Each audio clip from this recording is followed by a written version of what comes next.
views and opinions expressed in this program are those of the participants and do not necessarily reflect the views of BronxNet or the program underwriters.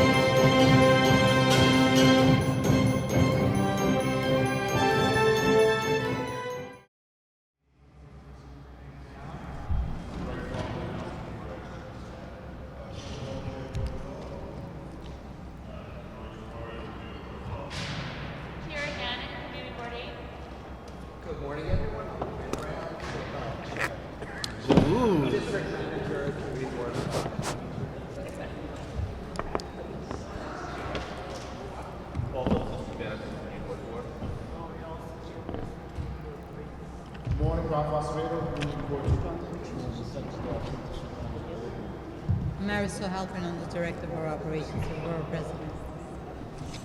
In the gallery over here, starting here. You, sir.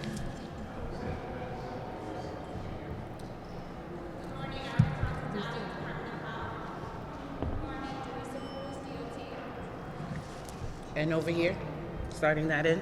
You, sir. You. Yes.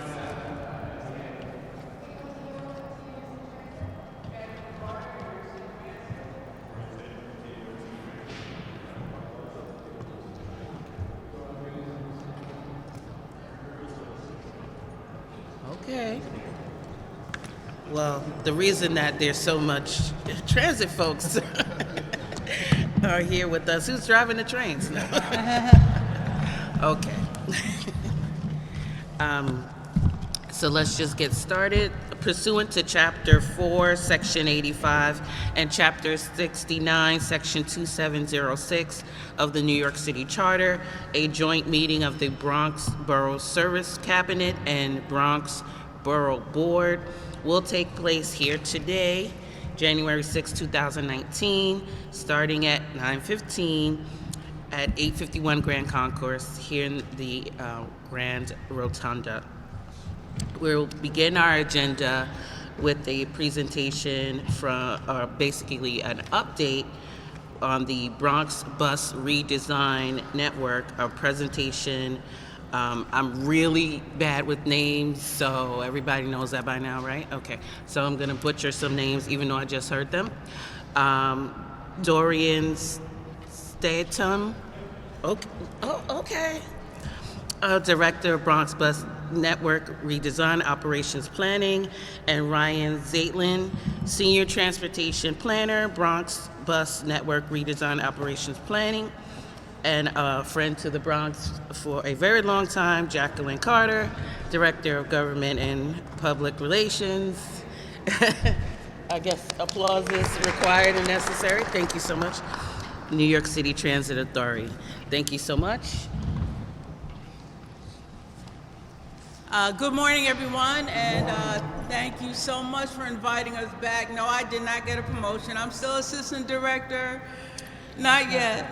I love it. That's fine. Didn't get a promotion. We're but, speaking it into existence, thank unless the you. director's here. We want to thank you very much for allowing us to come back. Can you hear me? Because I didn't want to move the mic, but you're good? Use the mic. For the Bring it camera. closer to me. Yes, please. Okay. Yeah. Yes, ma'am. Thank you. We want to definitely thank you very much for inviting us back. Yes, as you always know, when I come, I bring the people who'll be able to answer any questions that you may have. So I just want to start by saying thank you very much, Deputy Borough President, for inviting us back, all of her staff, who I absolutely adore, all of the district managers, all the chair folks. I just want to thank you so much for allowing us to come back again. Why do we come back?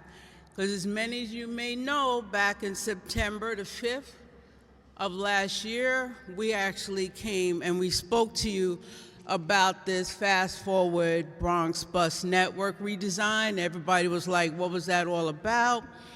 And as many of you probably remember, that back in May of 2018, our New York City Transit President, Andy Byford, introduced the MTA Fast Forward Plan. And as part of that plan, he talked about the reimagining of the bus networks. And I was very happy that we were able to come back to be able to tell you that after they did Staten Island, the Bronx was next. So once we came back and we spoke about that, then since we've done the presentations, many of you know that we participated in many different steps, and that's why I have Dorian and Ryan here today that is basically going to explain exactly what we've done since we spoke to you back in September. But before they begin, I want to thank each one of you in the room, because every one of you participated, either coming out, either advertising, either shouting it out.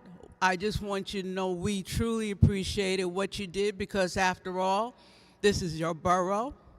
These are your buses.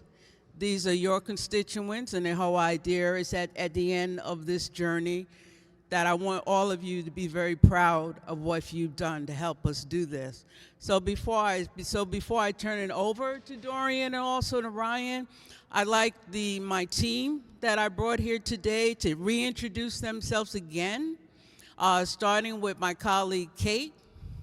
So Kate is basically what we would call our project manager in government community relations. So not only does all the other tasks that she does, she's also responsible of working with me to make sure this Bronx redesign works. Next to her, I want those gentlemen to introduce themselves, because I want you to know what they do, starting with Mike Rybosh.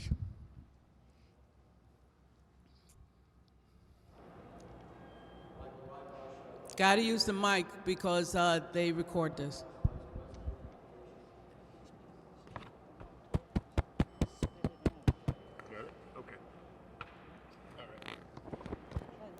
Good morning again. Michael Rybosh, Vice President of Operations, New York City Transit.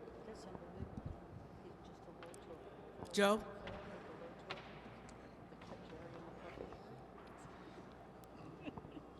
Joe Rodriguez, Department of Buses, Bronx Road Control. Morning once again, Larry Rivers, AGM Bronx Road Operations. These are the gentlemen that I call on when you have any concerns, complaints about the buses that operate. Their responsibility of the buses that are in this borough. So I want to turn this over to Dorian and to Ryan so they can show you exactly what we've done since the last time you saw us last year. Dorian?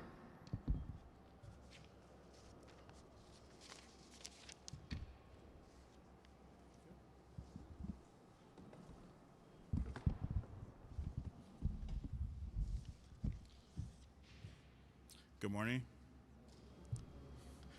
So when we came to talk to you in September, we really focused on the Fast Forward Plan, and one of the 4 pillars of the Fast Forward Plan is reimagine the bus network, which is what we're going to talk about today, what we're doing in the Bronx. So what have we done? Really, for this presentation, there's 4 parts that we're going to talk about. We're going to talk about the workshops that we did, what we found out from the workshops. Also, the surveys we did 2 types of surveys. We did in-person surveys, but we also had an online survey. After that, I will talk about our existing conditions report, which we're going to release later this month. And then the last thing I want to talk about, or we'll talk about, is the updated timeline for the project moving forward.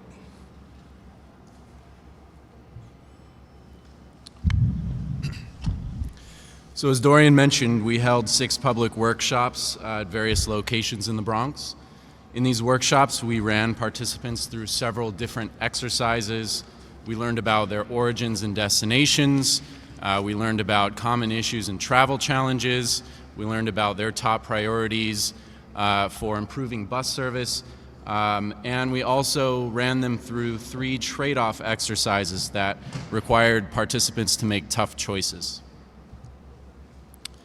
So some of the common issues that we heard from the participants were passenger environment issues, such as unclean bus seats, lack of lighting at bus stops, Reliability issues such as congestion, bus bunching, slow bus speeds, overcrowding. Enforcement issues such as bus lane obstruction and fare evasion, as well as travel challenges, going east and west, ferry service, and allowing three-legged transfers.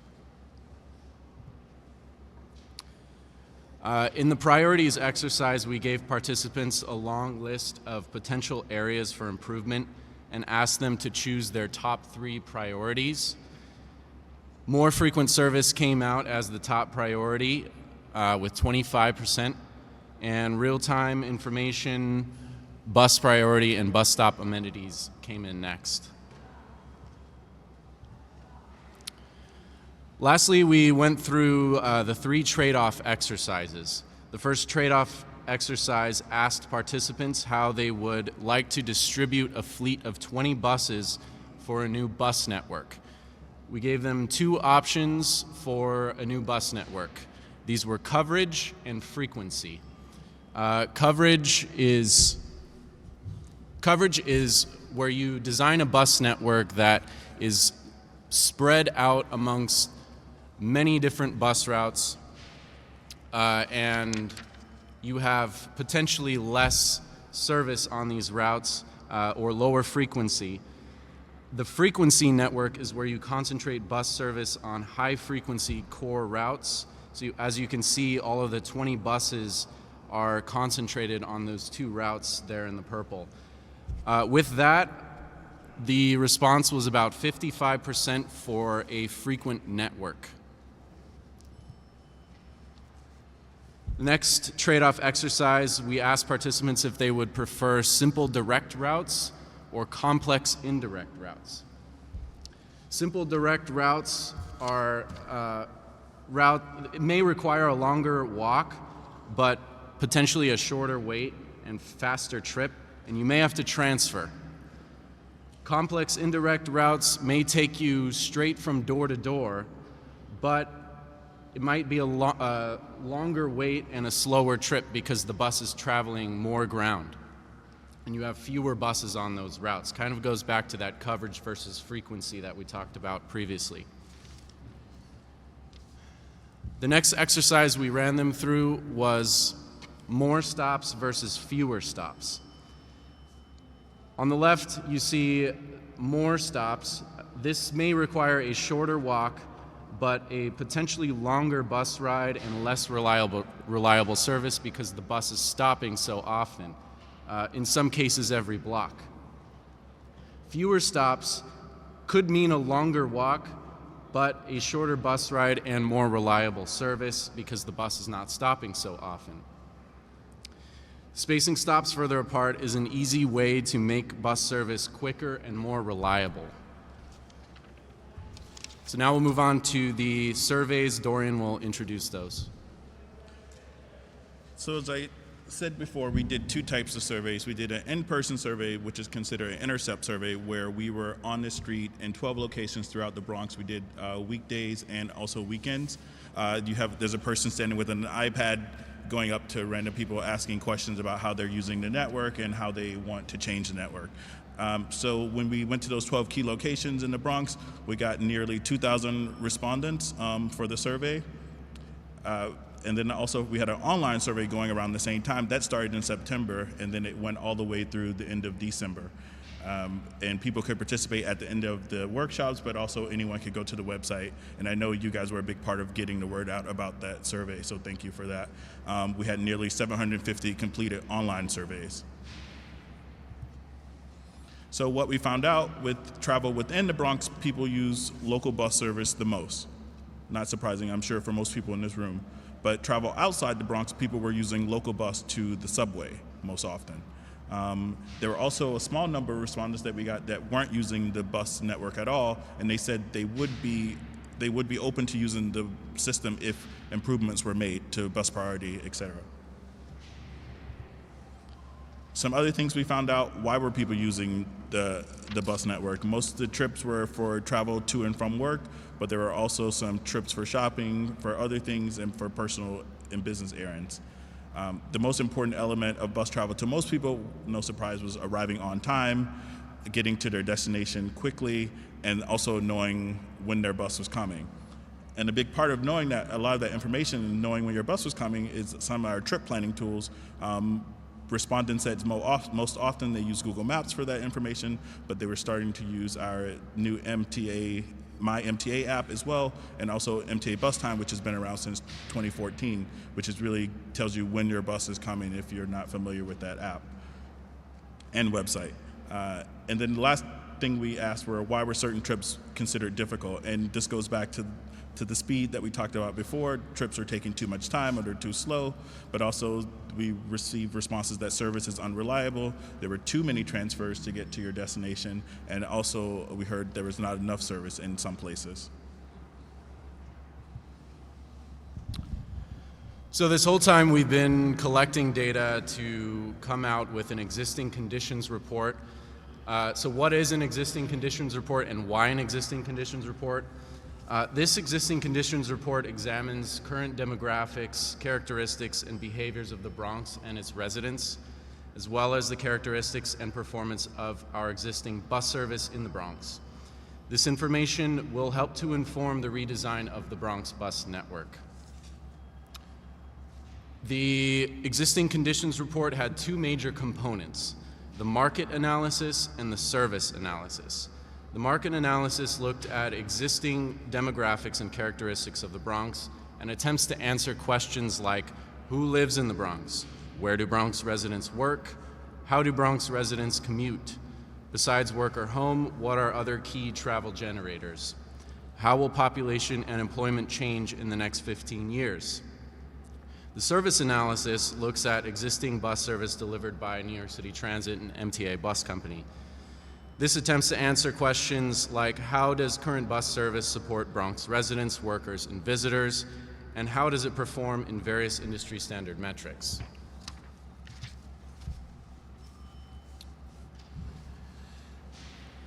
So now we'll talk about the key findings of those two sections. The first section being the market analysis section. So some of the key findings were, first, that population and employment, or combined activity, as you'll see in this map, is most dense along subway lines. The Bronx bus network complements this pattern with north-south routes that sometimes parallel subway lines, along with east-west routes that connect riders to the subway and these clusters of activity. The map on the right shows the areas with the highest activity density in red.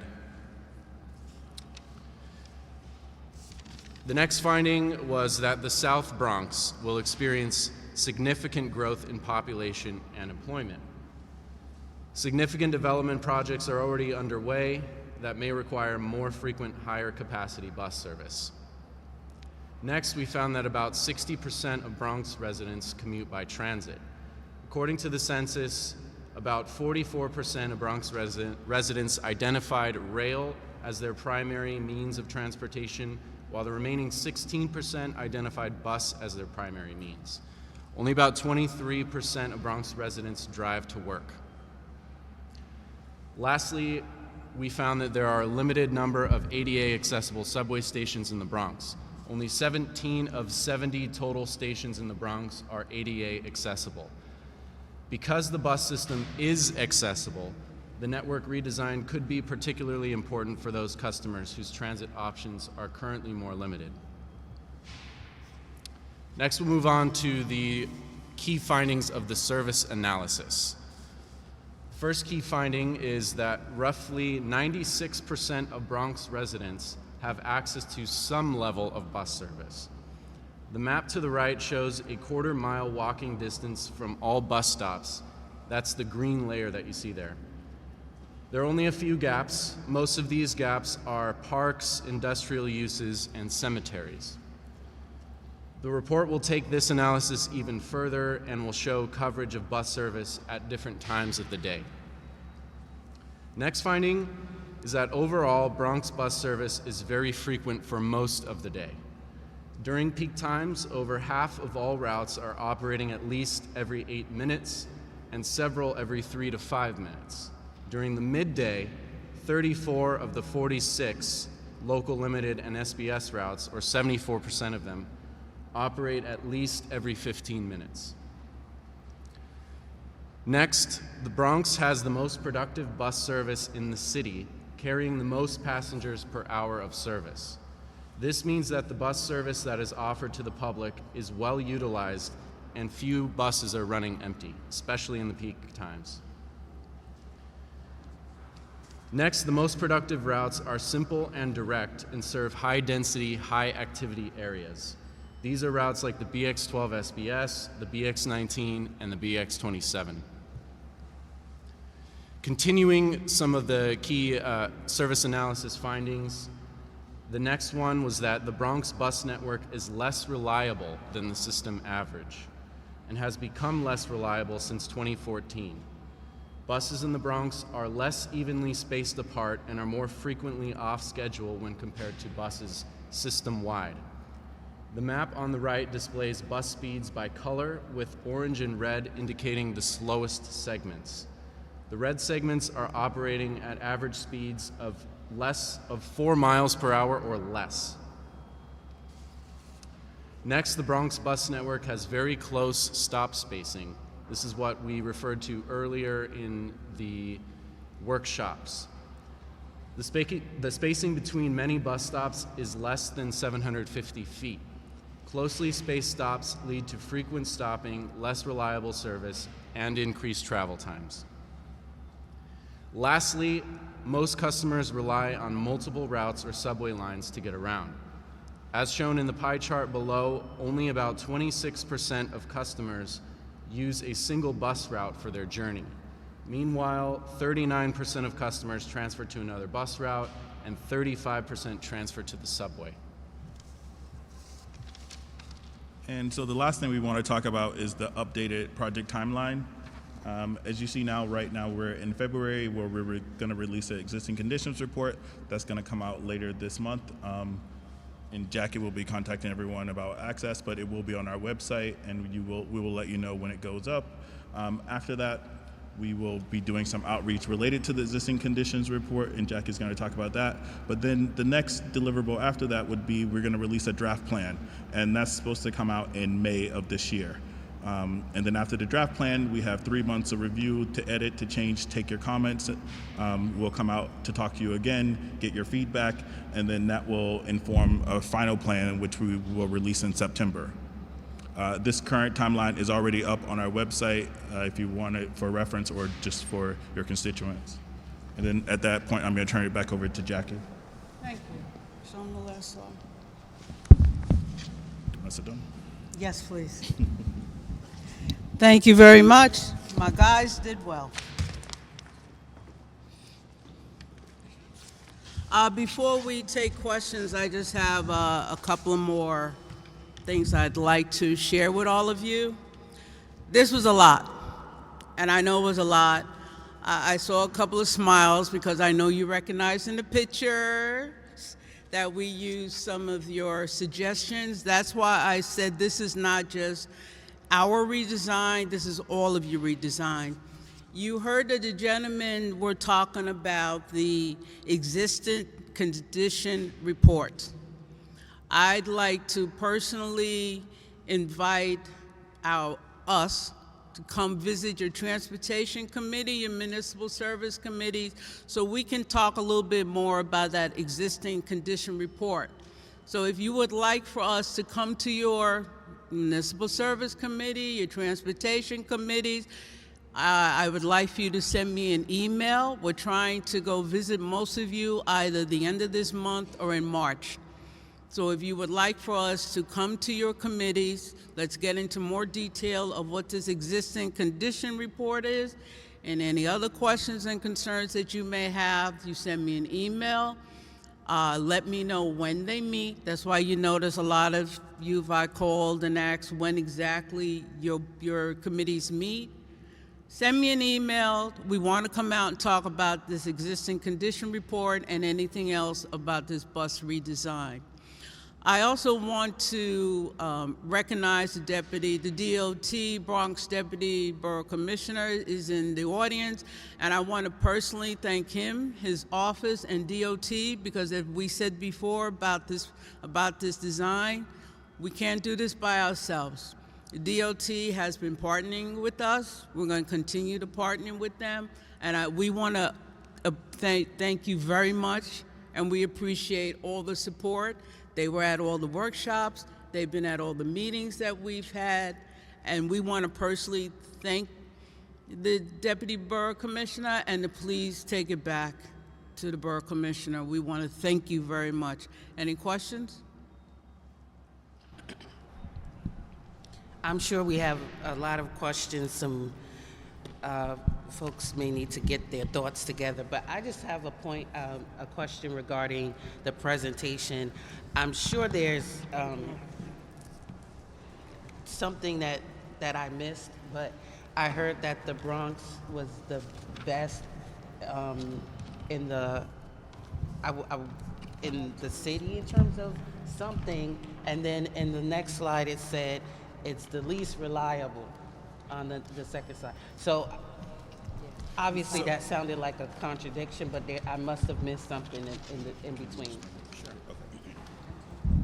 Yeah, so you're saying the 2 points were that the Bronx has the most productive bus service in the city, and the other one was that the Bronx has the most unreliable service. Right. So those are two different measures that we used. For the productive bus service, we use a measure called boardings per revenue hour, which is basically how many people are we getting on average per hour of service that we're offering out there. So this is more of a productivity measure that tells us how well our bus service is being utilized by customers. Interrupt. So you're saying basically Bronxites use the bus more than anyone else in the They use the bus. Based on the service that we provide, Right. they use it the most. They Yes. use, okay, I Yeah. think we knew that. Yeah. Okay. Right, so it's very productive service. The other one is that it's unreliable, and this is in a variety of different measures, such as speed or on-time performance or weight assessment. So these are the different measures that tell us, okay, it is productive, but it's unreliable. So what I hear you saying is that the Bronxites use the bus most, and we're affected by service reliability issues the most as well. Yes, according to those measures, yes. Okay. All right. Thank you. Any questions? Yes. Hi. Just a quick question. You've been looking at the functioning of the network in terms of how the buses run. Have you looked at all at restructuring the structure of the bus itself? Do you guys lease the buses, and do you have any control over the structure of the bus? I couldn't hear the last part. I couldn't hear the last You part can of hear your me? question. I think Mr. Halls was Okay. referring to the structure. The structure of the bus itself. Buses. in Sometimes terms during of- rush hour, you're standing room only, and sometimes some buses have 2 seats on one side, 1 seat on the other. Have you looked at that as well? I think he's referring to the Structure, size, The design. The design of the bus, bus, yes. That's how many seats, how the seats Guys, not are working? configured, No good? or Oh, it's not going that way. Okay. All right. So we have been getting new fleet every year. We do get new buses, and I'm not involved in that process, but we do have a whole group that's in charge of procuring new buses, and they obviously go to the factory and work with the developer and the manufacturer to design new buses. Do you have, I guess you have opinions about how I the just bus feel is sometimes I get working on well? that bus and there's so many people on the bus, it's standing room only. And I was just wondering if there could be a better design that'd be more So people efficient can in move terms back of in bus so the more amount of people. can. Yeah. We've heard this complaint before, and that's Yeah, something that one other point I want to make, which really is not your responsibility, but I notice all the time that they request that the passengers get off at the rear door, and they constantly get off at the front door, which holds up everyone coming in. So I just wanted to make that point. We agreed that they should Yeah. use, and that's why we make the announcement they should use the back door. It's just kind of hard to enforce that on the bus because the only person is the operator who can just make verbal announcements about that. But Okay. I agree. It's, Okay, thank you. So I'm just curious, is there any, I guess, process in which this plan of redesigning the routes can then also overlap with the size of the bus? That sounds like something that almost naturally should go together. we have our existing fleet, like you said, we have tons of different buses right now. We have articulated buses, we have the 40-foot buses. I think moving forward, we keep getting new technology and new buses, and that will be coordinated with the redesign effort. Oh, but it the is part procurement of of the new buses is a long-term process. Sure. And this redesign will probably happen sooner than we procure new buses. Well, what about in terms of like larger buses on different routes, like moving the and buses? that would be something that's considered as part of the redesign. Okay, awesome. Thank you. Mr. Torres? Yes? I don't know if this is pointless, actually, because I'm suffering today. I'm very hard of hearing. See, Jackie's going like this. So I'm just, and for future purposes, we can have this meeting in my office. My equipment works. And the acoustics in this room are not so bad. The acoustics in this room Thank are terrible. you, George. All I hear is echoes. So again, somebody who suffers from hearing loss, as I do, this is terrible. My question on the buses is that I agree that this is necessary. We need to have this conversation. My concern, especially in light of what's going on with the MTA, how do we take your word that this is done in the best interest of Bronxites? Because when you talk about efficiency, you're also talking about cutting back services. I noticed on the maps that you gave us, most of the bus lines in the Bronx, again, just from my observation, go north-south. They don't go crosstown. You only had 9 lines that went east-west. If you look at districts in the northern Bronx, Riverdale, Woodlawn, Wakefield, Co-op City, all of them go north-south. None of them go east-west. So again, are you looking at that? Because on your maps you say we want more efficiency. What would you prefer? Direct routes or more frequency and stuff like that? Again, my concern is the cutting back of the level of service, especially in transit deserts, which is my district is. But also, how do you, I think we should be increasing services. We should be adding lines where currently none exists. That's basically my point. 2 things. I would say it's in terms of efficiency, the measure we were just talking about is productivity. We're saying that people are really utilizing the Bronx network the way it is. So in that way, there's not a lot of changes that should be made in terms of efficiency because people are, like I said, using the system the way it is. But also in terms of coverage, that map that we showed here is showing that the majority of the Bronx does have access to our existing bus network, and that's not something that we want to change moving forward. We want to have high coverage and provide service for most people.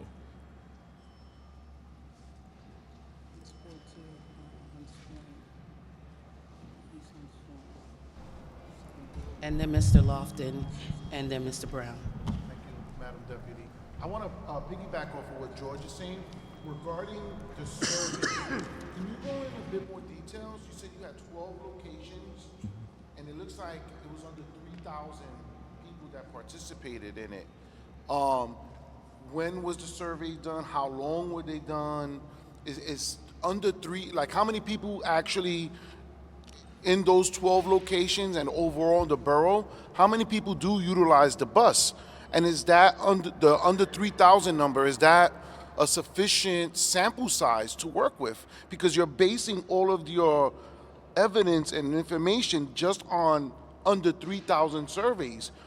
700 online, 2,000 in person. I mean, I don't know if that's effective enough.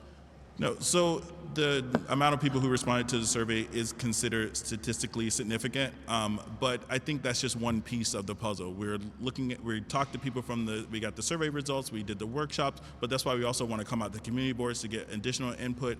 I think that's just one piece of this, and we'll continue to talk to the community to get more input moving forward. This is not the information we have that we just want to report our findings. That's not the final information and the end information that's going to inform what we do moving forward. And also the existing conditions report is a big part of that, because that really was looking at all the things that currently how our system is currently working. And that's like a 180-page report that we're going to release later this month, and you'll see it has a lot more robust information. And we really wanted to share that information with everyone because we wanted to be transparent so everyone can see what we're working with as we move forward with the redesign, kind of the base level. Okay, so that robust report will include the 12 locations? I'm sorry, could you repeat that? The 180-page report, will it include the 12 locations the survey was conducted at? It will include the results of that, but that really is our kind of our own performance metrics and throughout the whole system, and it's really based on the data, not so much on the public feedback. That's one piece of that. I have 3 questions I guess I need some follow-up with. Where are the 12 locations? How long the survey took? And yeah, that will be part of that. It's in the appendix that we'll talk about the results from that survey. Okay, and then how many Bronxites ride the bus on a daily basis? How many? 500,000. 500,000. So you're saying that out of under 3,000, that's significant enough as a sample size? Yes, statistically. Okay. But like I said, that's just one piece of the puzzle. Okay. Thank you. Can I just add, I mean, surveys are always limited to who will take the survey, and mathematically the statistical number is not an actual full-on sample of but you have to factor in who does the survey and the number of 3,000. Yeah, but if it's 500,000 people and only 3,000, that's not even 1%. Well, there's math behind it. Okay, all right. It's like polling, political polling. Okay. They never call you. Okay. I hope I represented that. No, right. that was accurate. Thank you. Okay, Mr. Lofton, followed by Mr. Brown. Thank you, and Deputy. then Mr. Faulkner. Question, when you move forward with your design, right, are you taking into account the growth that's occurring in the borough? And are you bringing into other players that are part of that growth, like city entities? That's one question. What Mr. Lofton said was, are you considering the growth that's happening in the borough? Yes. For example, businesses, Housing stock. housing, additional stressors on the system. Yeah, and Ryan talked about this. This is really in the existing conditions report, and this is the market analysis of really looking at the future growth and development of the Bronx. And we've been working with EDC and with New York City Planning to get additional information about projected growth, and that's included in this report. And in that regard, have you made a relationship with what's planned in the Bronx related to the Metro North stations that's supposed to be coming online sometime in the future? Have you really started to bring that into focus as far as this design network? So you may or may not be aware of the Metro North stations. Yep, that's especially specifically in the Northeast. Yep, we know about those stations, and we obviously that's part of our MTA family, and we've been working with Metro North about the location of those and the amount of and providing service in the future. And it is as part of the existing conditions report as well. That's great. That's great. Okay, Mr. Brown.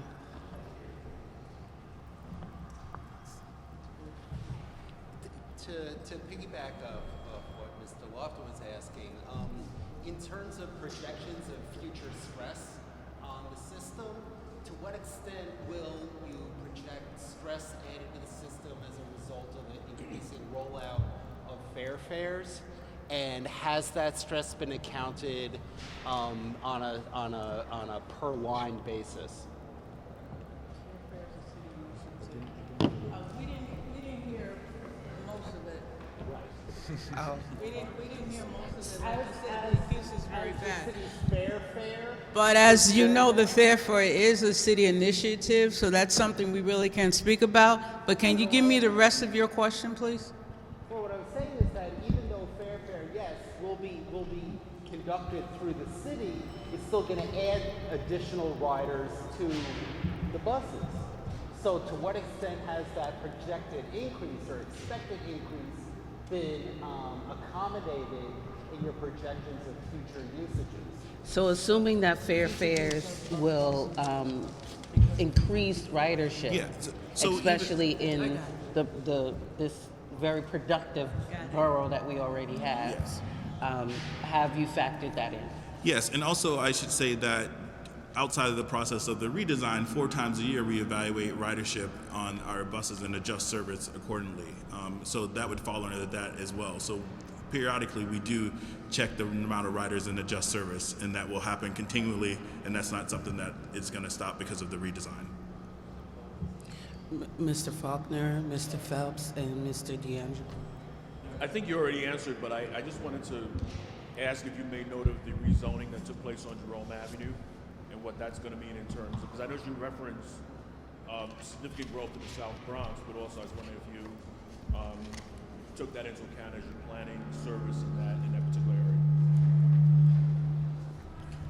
I think the Jerome Avenue corridor was just rezoned by city planning maybe a couple of years ago, and so that is part of this existing conditions report where we did look at the future rezonings that they could share with us, but also the recent rezonings as well. So we are aware. We're trying to have these conversations with the other agencies to try to get a gauge on where future development is happening, and we're trying to include that in our plan moving forward. Mr. Phelps.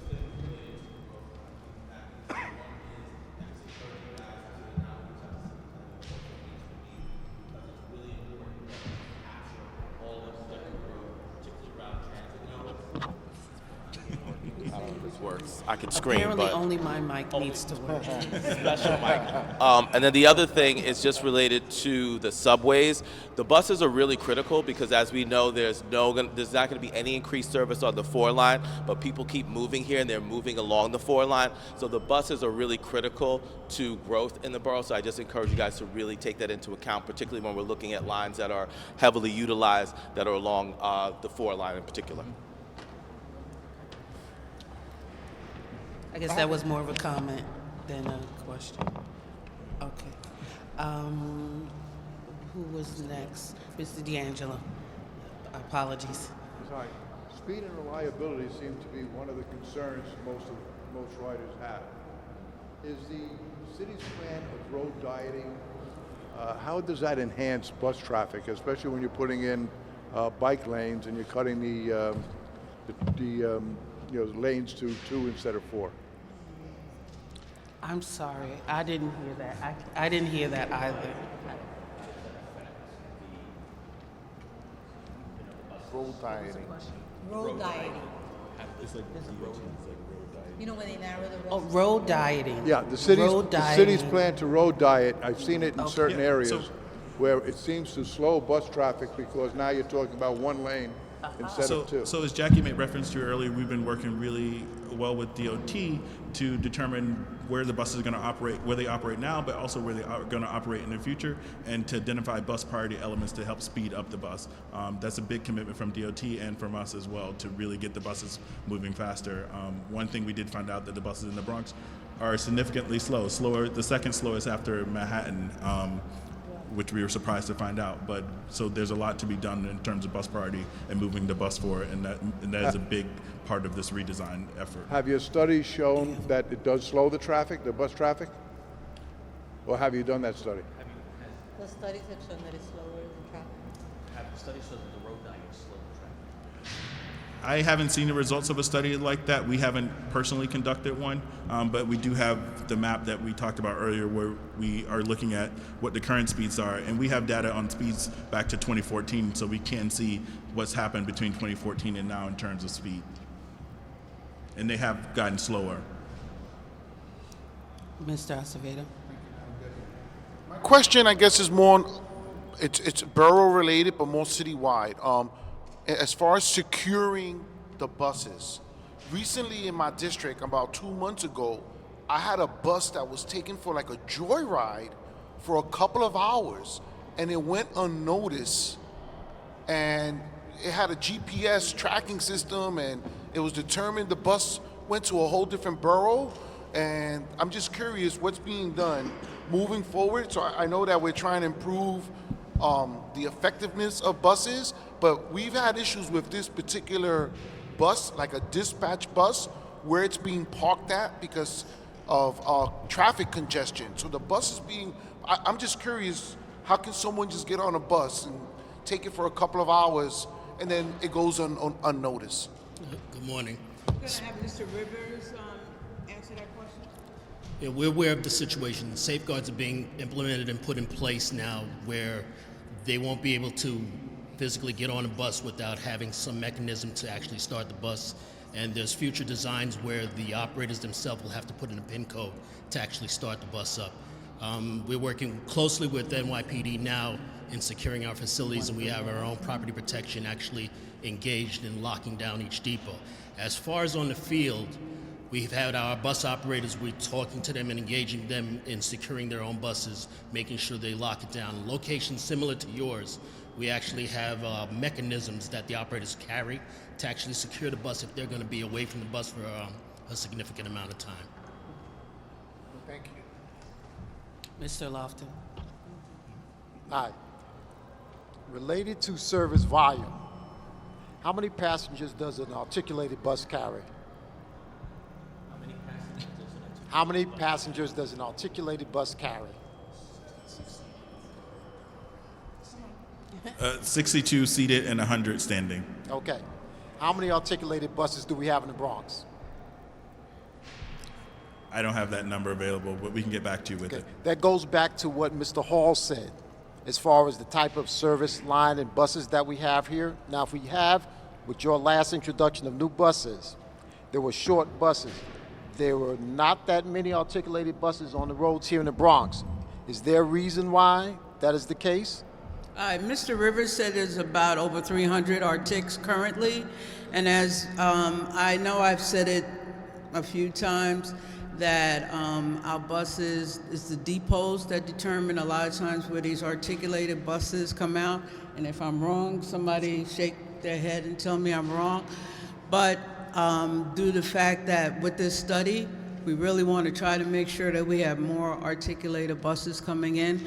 So that's why I said earlier, I need for you to really invite us to come and talk about this existing condition report, because everything we're talking about is in that report. But there is over 300 articulated buses in the borough. Thank you. Thank you. Oh, I'm sorry, there's exactly 321. Any further questions? Marisol. Just a concern that I have. The Bronx, unlike a lot of other boroughs, is very topographically challenged. So my concern is that as you're looking at the bus routes, keep in mind that we have an aging population as well. So when you're considering removing stops, there's more time that these seniors are trying to navigate through the streets, and in many cases, hills. Recently, we had a detour of the Bronx 13, and it created a lot of stress on the seniors that had to now find these stops on a very hilly, icy stretch of streets. So I just want you to keep that in mind, that it's not always about removing stops. I understand the reliability issue, but we do have an aging population that are very dependent on the buses, given the fact, again, that not all trains are accessible. We agree. Okay, seeing no further questions, we want to thank the MTA or New York City Transit Authority for the presentation. Thank you so much. Thank you so much.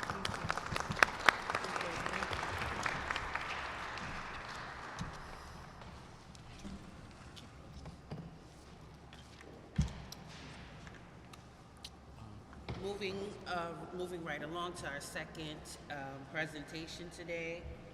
We are going to have Mr. Victor Ortiz, Community Engagement Coordinator, Bronx Neighborhood Housing Services, CDC, Inc. You don't have a, And you have he's a going to presentation? discuss grants available You don't have a through presentation. Neighborhood Housing Service. So we'll just give him a couple of seconds to set up. Yeah.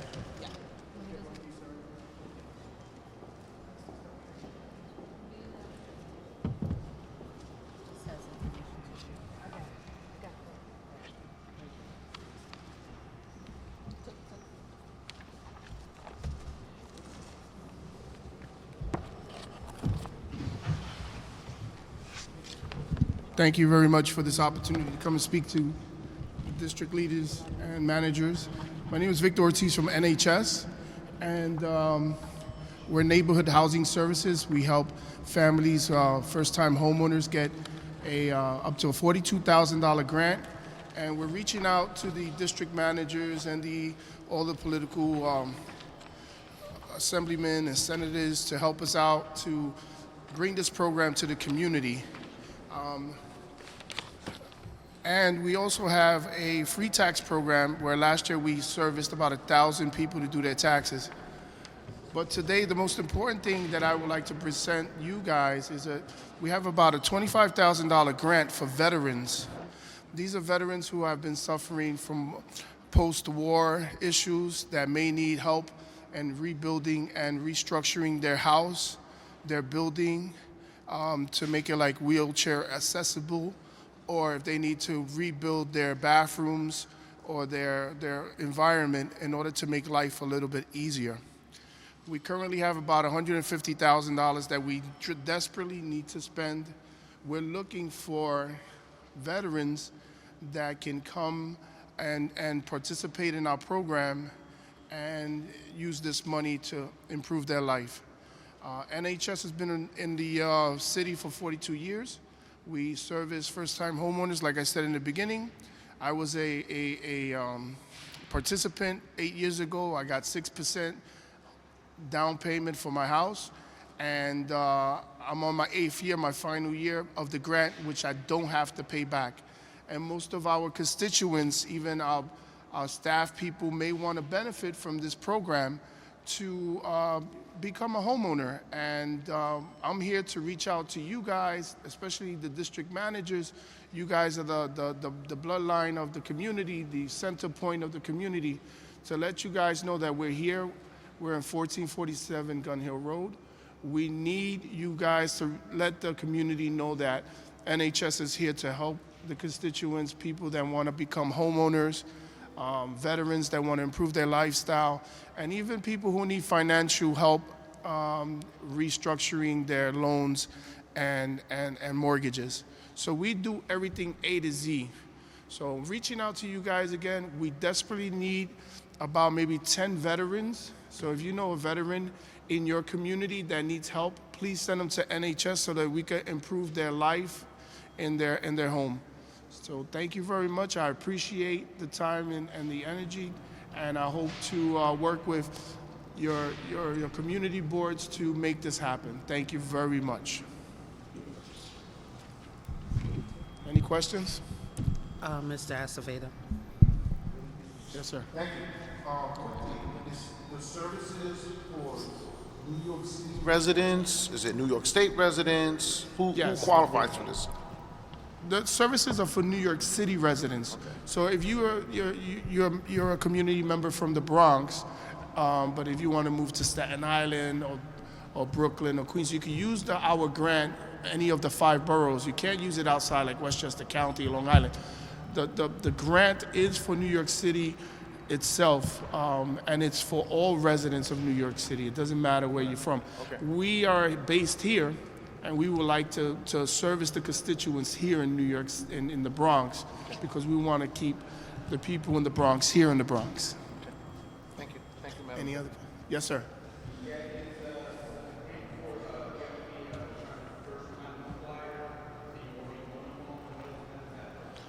If you're a person like myself that never owned a home, a co-op, or a condo, and you're looking to purchase a home for the first time, you get counseling.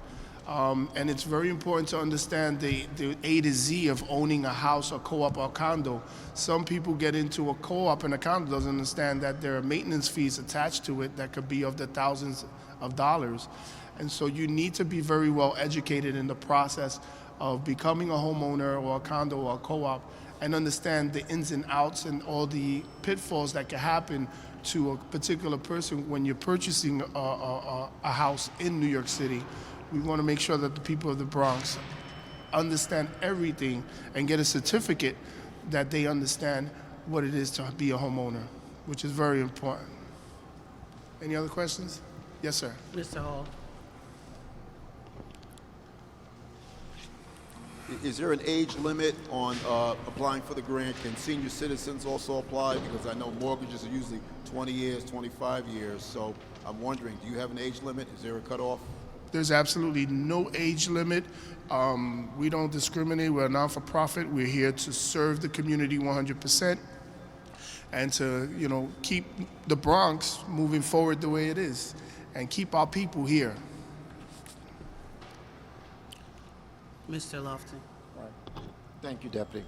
So if you were a first-time home buyer and you qualify for FHA mortgage, you could still, on top of that FHA mortgage, be able to qualify and possibly get a grant for purchase of your home? I didn't understand the last part. It's if like you have coming a first-time home buyer, yes, you're getting first-time the home. FHA mortgage, right? Would you still qualify for the grant of $40,000 on top of that FHA mortgage that you just acquired, you being a first-time home buyer? The grant is in combination with the mortgage. So your down payment, your closing costs, the monies that are needed for the legal fees, the money for the down payment goes into that part. Now, if there's any money left over, then it goes into the, to the loan itself, and it helps you pay down that loan. But for $42,000 for like maybe a $400,000 house is a great opportunity to use that money to pay for the legal services, to pay for the home inspections, to pay for everything. It's just that added cost that was never there before. So for the soft cost, basically. Yes, it's a combination of both. I'm sorry I didn't hear you too clear. I hope I answered it properly. But when I participated, I got 6%, and now it's far more money than what it is, up to $42,000. That's a lot of money for a down payment, which is a great thing for the residents of the Bronx. Thanks. Any other questions? Excellent. Thank you.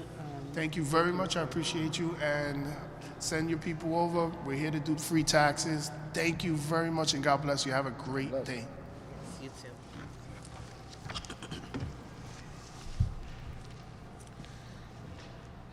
So this is a part of our day together where we, almost goodbye, where we, if there are any announcements, or I invite anyone from any agency in the gallery, and you have announcements of any programs or things that you want to acknowledge to the board, now's the time to do so. Mr. Faulkner. Thank you, Madam Deputy. Just real quick, I want to remind district managers and community board chairs that next Friday at 12 o'clock, we're going to have, again, a community board conference call. And this is going to be a really critical call because Speaker Corey Johnson is going to be on the line. And this is an opportunity to lobby him around funding issues. So hopefully you guys will sort of talk about the additional monies that were made available to the community board. You'll talk about that. And, he'll be on for a half hour, but we think that's going to be really important that the speaker hear directly from the community boards, some of the work that you're doing and why, how the council can provide additional support. That is sort of preliminary to on February 25th, at 1 o'clock, the council's government ops committee, which Councilman Cabrera chairs, is going to be holding a hearing, and there will be a series of bills considered that we think will really be advantageous for community boards. One of which is, for example, to allow community board chairs to have parking plaques. There'll be another one that will address some budget issues. So there'll be a whole series of bills which we hope you will have some folks there so we can have a good turnout from the community boards talking about some of these issues. So we think it's very important that the community board, you are called upon to do a lot of important work, that the city provide the resources to make that happen. So 1 o'clock, February 25th, and we'll get you to where exactly the hearing will be held, but I think it's really important that we get a good turnout from the community boards and district managers to testify, specifically to prepare testimony in relation to the series of bills which we think are going to be very important to community boards. Thank you. Yes. Good segue into the money that we're given. So on March 1st, Community Board partnered with Spring Bank, and we're doing, it's called Financially Fit Friday. So they'll be doing free credit counseling. You get your credit report. They'll do also first-time homebuyer counseling. The bank will be giving away $250 CDs, and to keep you fit, both financially and otherwise, we'll be giving away gift certificates to Riddell's as well as to Sweetwater Yoga. So March 1st from 1 to 4 p.m. Okay. Any other announcements? Okay, well, the Borough President's Office will be celebrating the its annual African American History and Culture event. That'll be February 13th. We tweet at 5:30, beginning at 5:30 to 8:30 at the Grand American Ballroom, which is 899 Westchester Avenue. In addition, as we all look forward to this time of year, we will be, the Borough President will be giving his State of the Borough address, February 21st, and that will be at the Gompers High School campus for 455 Southern Boulevard at 11:30. And please RSVP for that event if you have not yet received a invitation in your email box. Where should they go? To our website, yes, and you can RSVP from the Borough President's website for that event. Mr. Brown, what happened? Okay. I want to make sure that we're all clear. Okay, so thank you all for being here. I look forward to seeing you at our events coming up, and have a great day. Thank you, Madam.